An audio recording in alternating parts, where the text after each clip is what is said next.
it's Christina and we're talking test tips. And today we're going to talk about a general timeline for when to take the SAT and ACT and when to start studying. All right, today we're going to talk about some general guidelines for sophomores, juniors, and seniors. When to take the SAT and ACT, when to start studying, when to retake, and how to improve your score. So let's take a year-by-year look.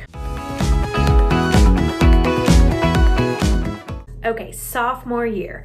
September is a great time to take a look at the structure and timing of the PSAT and maybe even take a practice test if you're feeling especially nervous. October is actually when students take the PSAT, and this will give you a sense of where you stand for both the SAT and the ACT, especially in the math section.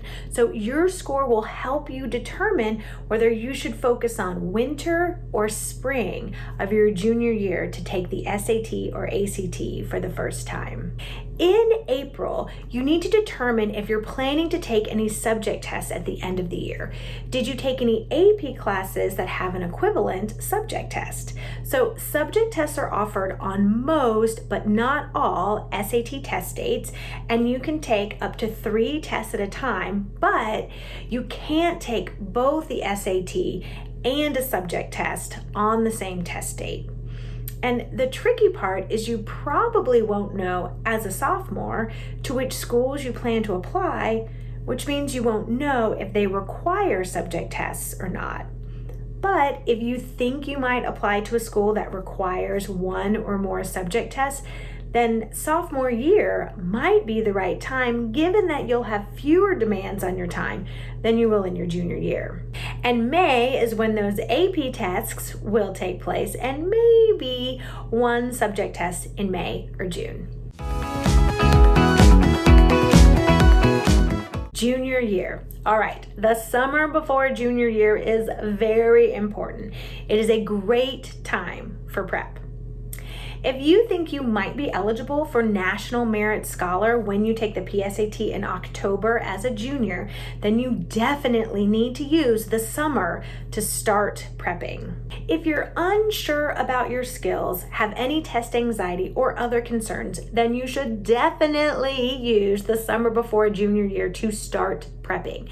So generally, students find that their junior year has the heaviest or the hardest course load, which means that it's going to be difficult for you to find time during the year to prep for the SAT and ACT. So, to take some of the edge off of the prep that you need to do, you want to start with something like Olive Book's SAT and ACT online course the summer before your junior year. All right, there are many test dates for the SAT and the ACT all year long. So here is a great rule of thumb. If you took Algebra 2 your sophomore year, then the winter of your junior year, say December, January, February, is the best time to take the SAT and or ACT for the first time. If, on the other hand, you're taking Algebra 2 your junior year, then the spring of your junior year, say March, April, May, is the best time to take the SAT and or ACT for the first time. Now, most students find that they have to take 1 or both tests more than once.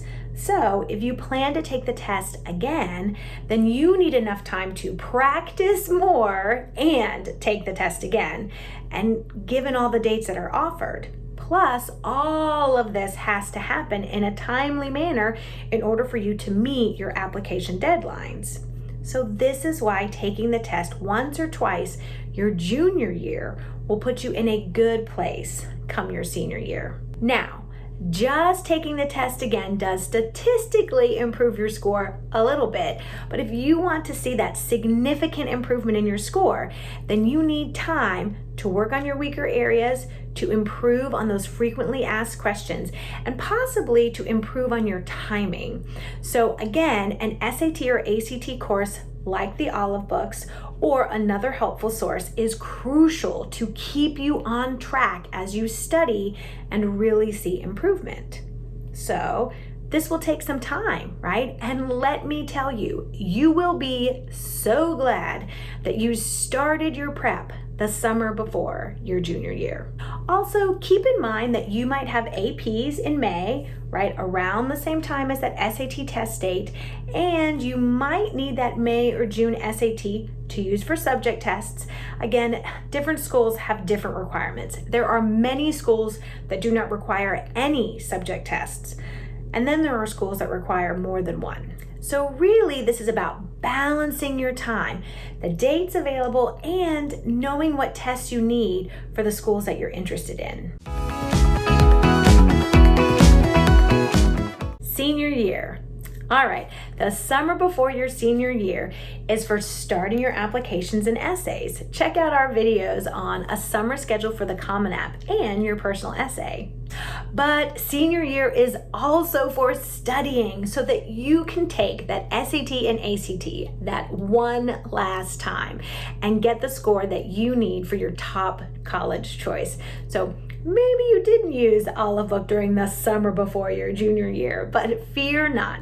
You can always use the summer before senior year to zero in on those areas that need that score lift, complete some meaningful practice where you learn the concepts that are tripping you up, and take the test and get the score improvement that you're looking for. Okay, so those summer test dates and early fall dates will make most early decision and early action deadlines, and they will definitely meet your regular decision or rolling admittance deadlines. So it's best to save these dates your senior year for this final push to make your goal score. So unless there are additional circumstances, it's best if you take the SAT or ACT for the first time your junior year. Okay, the takeaway here is that no matter what year you are, there is time to do the hard work needed to get the score that you want. Though, if possible, start early and give yourself some breathing room to take the test a couple of times and spread out your test prep. But either way, you've got this. All right, happy practicing.